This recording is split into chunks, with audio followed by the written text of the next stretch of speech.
Question में दो statements दे रखी हैं और बताना है कि इनमें से कौन सी स्टेटमेंट्स सही हैं। तो पहली स्टेटमेंट्स कह रही है कि किडनियों में शुद्ध हुआ ब्लड इसे वृक्कीय धमनी के माध्यम से हार्ट की ओर ट्रांसफ़र कर दिया जाता है। दूसरी स्टेटमेंट कह रही है कि वुमेन संपुट में निस्यंदित हुआ ब्लड ये लघु नलिकाओं से गुजरता है जहां पर इसमें उपस्थित ग्लूकोज का पुनर्अवशोषण कर लिया जाता है। तो यहाँ पर जो सही आंसर है विकल्प बी, यानी केवल दूसरी स्टेटमेंट्स सही हैं। तो आखिर पहली में क्या गलती है? देखो, बॉडी में ब्लड का सर्कुलेशन के लिए आर्टरी एवं वेन्स होती हैं, धमनियाँ एवं सिराएं होती हैं। जो धमनियाँ होती हैं ये हृदय से ब्लड को अंगों की ओर ले जाने का कार्य करती हैं, वहीं पर सिराएं ये अंगों से ब्लड को हृदय की ओर लाने का कार्य करती हैं। तो बॉडी का जो यूरिया के आधार पर इम्प्योर ब्लड है, अशुद्ध ब्लड है, ये शुद्ध होने के लिए जो एब्डोमिनल आर्टरी होती है, पृष्ठीय महाधमनी के द्वारा इसे किडनियों की ओर लाया जाता है और ये पृष्ठीय महाधमनी रीनल आर्टरी यानी रीनल धमनी, वृक्कीय धमनी जिसे कहते हो, के रूप में यह डिवाइड होती है और यह किडनियों में ब्लड को लाती है। जब किडनियों में यूरिया को छान करके अलग कर दिया जाता है तब यह ब्लड शुद्ध हो जाता है और इस ब्लड को निम्न महाशिरा के द्वारा इसे हृदय की ओर ट्रांसफ़र कर दिया जाता है। तो यहाँ पर जो वृक्कीय धमनी है, वृक्कीय धमनी ना हो करके वृक्कीय शिरा के द्वारा से इसे वापस भेज दिया जाता है। दूसरी स्टेटमेंट्स, वुमेन संपुट में जो यूरिया ब्लड में उपस्थित रहती है यहाँ पर निस्यंदन विधि के द्वारा छान करके अलग कर दिया जाता है और उसे यूरिनेशन के थ्रू शरीर से बाहर निकाल दिया जाता है। फिर यह जो ब्लड है यह ग्लोमेरुलस में आता है जहाँ पर ये नलिकाएं जैसी संरचना होती है। तो इन नलिकाओं में जो इसमें ब्लड में ग्लूकोज उपस्थित होता है तो उसका पुनर्अवशोषण कर लिया जाता है। तो इस तरीके से हमारी जो सही विकल्प है वो ऑप्शन बी। मनुष्य के शरीर में रक्त के फिल्ट्रेशन यानी शुद्धिकरण की प्रक्रिया को क्या कहते हैं? Option A dialysis, option B haemolysis, option D paralysis और ऑप्शन सी ऑस्मोसिस। देखो, मनुष्य में जो डायलिसिस क्रिया है, डायलिसिस क्रिया के थ्रू जो ब्लड का फिल्ट्रेशन होता है, ब्लड का फिल्ट्रेशन इसमें उपस्थित यूरिया को छान करके अलग कर दिया जाता है। तो इस तरीके से जो हमारा सही ऑप्शन है ऑप्शन ए डायलिसिस क्रिया। यूरिया रक्त से किसके द्वारा अलग किया जाता है? ऑप्शन ए आंत द्वारा, ऑप्शन बी गुर्दे के द्वारा, ऑप्शन सी प्लीहा के द्वारा, ऑप्शन डी आमाशय के द्वारा। तो जो गुर्दा या फिर इसे किडनी या वृक्क के नाम से इसे भी जानते हैं के द्वारा ब्लड का फिल्ट्रेशन यानी ब्लड में जो यूरिया उपस्थित होती है उसको फिल्टर करने का कार्य या गुर्दा यानी कि किडनी या फिर इसे वृक्क भी कहते हैं के माध्यम से यूरिया को छान करके अलग कर दिया जाता है। नेक्स्ट क्वेश्चन कह रहा है कि वृक्क से प्रति मिनट औसतन रक्त प्रवाह होता है। कितना रक्त प्रवाह प्रति मिनट ये वृक्क से होता रहता है? तो यहाँ पर जो सही विकल्प है ऑप्शन डी यानी 1200 क्यूबिक घन सेंटीमीटर ये वृक्क से प्रति मिनट ये रक्त प्रवाह होता रहता है। नेक्स्ट क्वेश्चन कह रहा है कि जब वृक्क यानी कि किडनियां काम करना बंद कर देते हैं तो इनमें कौन सा पदार्थ का जमाव होता हुआ शरीर में चला जाता है? Fats, option B protein, option C शर्करा, ऑप्शन डी जो नत्रजनित अवशिष्ट पदार्थ होते हैं। तो देखो यहाँ पर जो सही विकल्प है ऑप्शन डी। देखो, बॉडी के जो विभिन्न तरीके की मेटाबॉलिज्म रिएक्शंस होती हैं तो उनके दौरान ये वेस्ट पदार्थों का उत्पादन होता है। तो जब ये वेस्ट पदार्थ ब्लड में उपस्थित हो जाते हैं, तो यदि लंबे समय तक ये उपस्थित रहें तो ऐसे में विषाक्तता उत्पन्न कर देते हैं और जीवधारी की मृत्यु भी इससे हो सकती है। तो इन्हें शरीर से बाहर निकालने के लिए इन जीवों में किडनियाँ होती हैं, तो किडनियाँ इन्हें यूरिया के रूप में कन्वर्ट करते हुए शरीर से बाहर निकाल देती हैं।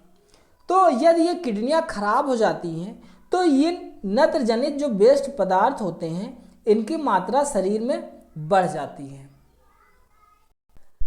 क्वेश्चन कह रहा है कि जो मानव किडनियाँ होती हैं तो उसमें एक पथरी बन जाती है, जिसे तो यह जो अस्मरी कहते हैं इसको, तो यह जो पथरी होती है स्टोन, किडनी स्टोन, यह किस पदार्थ की बनी होती है? ऑप्शन ए यूरिक अम्ल, option B calcium carbonate, option C calcium oxalate, option D calcium sulphate. तो देखो, जो किडनियाँ होती हैं तो कभी कभार किडनियों में कैल्शियम ऑक्जेलेट की ये किडनी स्टोन बन जाती है। तो ये जो किडनी स्टोन होती हैं जो कैल्शियम ऑक्जेलेट की बनी होती हैं, ये मूत्र मार्ग में अवरोध उत्पन्न कर देती हैं, जिससे कि जो वेस्ट पदार्थ का उत्पादन हुआ है यानी ब्लड से छान करके अलग किया गया है, तो ऐसे में ये शरीर से बाहर यूरिनेशन के थ्रू नहीं निकल पाते हैं। जब जीवधारी टॉयलेट वगैरह करता है तो ऐसे में चिलगन के साथ तेज दर्द वगैरह के सिम्टम्स उत्पन्न हो जाते हैं। तो यहाँ पर याद रखना कि कैल्शियम ऑक्जेलेट की यह किडनी स्टोन बनी होती है। नेक्स्ट क्वेश्चन कह रहा है कि जो किडनियाँ होती हैं इन किडनियों का कार्य नहीं है, यानी इनमें से 4 विकल्प दिए हुए हैं, इनमें से बताना है कौन सा एक कार्य किडनी के द्वारा नहीं किया जाता है। पहला ऑप्शन है रक्त में जल की मात्रा का नियंत्रण। हाँ, तो यह जो किडनी होती है, किडनियाँ ब्लड में रक्त की एक सर्टेन मात्रा को मेंटेन रखने का कार्य करती है। ऑप्शन बी रक्त में या ग्लूकोज की मात्रा का नियंत्रण रखती है। ऑप्शन सी यह यूरिया को छान करके शरीर से बाहर निकालने का कार्य करती है। ऑप्शन डी इसके द्वारा कई हार्मोन्स रिलीज किए जाते हैं। तो देखो, जो किडनियाँ होती हैं इन किडनियों का जो कार्य होता है ब्लड में जो जल की मात्रा है एक सर्टेन रेशियो में मेंटेन रखने का कार्य करती है, और ब्लड जो है यह इसकी अम्लता और क्षारीयता को भी मेंटेन रखने का कार्य करती है। यूरिया को यानी ब्लड में जो यूरिक पदार्थ उपस्थित होते हैं तो इनको यह फिल्टर करने का कार्य करती है। इसके द्वारा कई हार्मोन्स रिलीज किए जाते हैं, जैसे एड्रेनलिन हार्मोन्स क्या है कि जो किडनी होती हैं, किडनी के ऊपर एड्रिनल ग्लैंड लगी होती हैं, तो इन एड्रिनल ग्लैंड के द्वारा एड्रेनलिन हार्मोन्स रिलीज किए जाते हैं, जिन्हें लड़ो और उड़ो हार्मोन्स के रूप में जाने जाते हैं। तो यहाँ पर जो सही विकल्प है, रक्त में ग्लूकोज की मात्रा का नियंत्रण इन किडनियों के द्वारा नहीं किया जाता है, बाकी सभी कार्य इन किडनियों के कार्य होते हैं। दोष युक्त किडनी वाले व्यक्तियों के लिए अपोहक का उपयोग किया जाता है। इसमें निहित प्रक्रम क्या है? देखो, अपोहक क्या होता है कि जब व्यक्तियों की यानी जीवधारी की किडनियां काम करना बंद कर देती हैं तो ऐसे में उसके शरीर से रक्त वाहिका को काट करके इम्प्योर ब्लड को शरीर से बाहर निकाला जाता है, और फिर इसे यहाँ पर सेल्फोन नामक मेम्ब्रेन्स में जैसे किडनियाँ होती हैं उसी तरीके से यहाँ पर ऑस्मोसिस प्रोसेस के तहत यानी परासरण के द्वारा यहाँ पर ब्लड में से यूरिया को छान करके अलग कर दिया जाता है। तो इस क्रिया को कहते हैं डायलिसिस यानी अपोहक क्रिया। तो इस अपोहक में जो परासरण होता है ऑस्मोसिस प्रोसेस के तहत ये ब्लड को फिल्टर किया जाता है। तो ऑप्शन बी हमारा सही आंसर है। कह रहा क्वेश्चन, अपोहक यानी जिसे डायलिसिस कहते हैं किसके कार्य हेतु प्रयुक्त होता है? ऑप्शन ए हृदय के लिए, ऑप्शन बी वृक्क के लिए, ऑप्शन सी फेफड़े के लिए, ऑप्शन डी यकृत के लिए।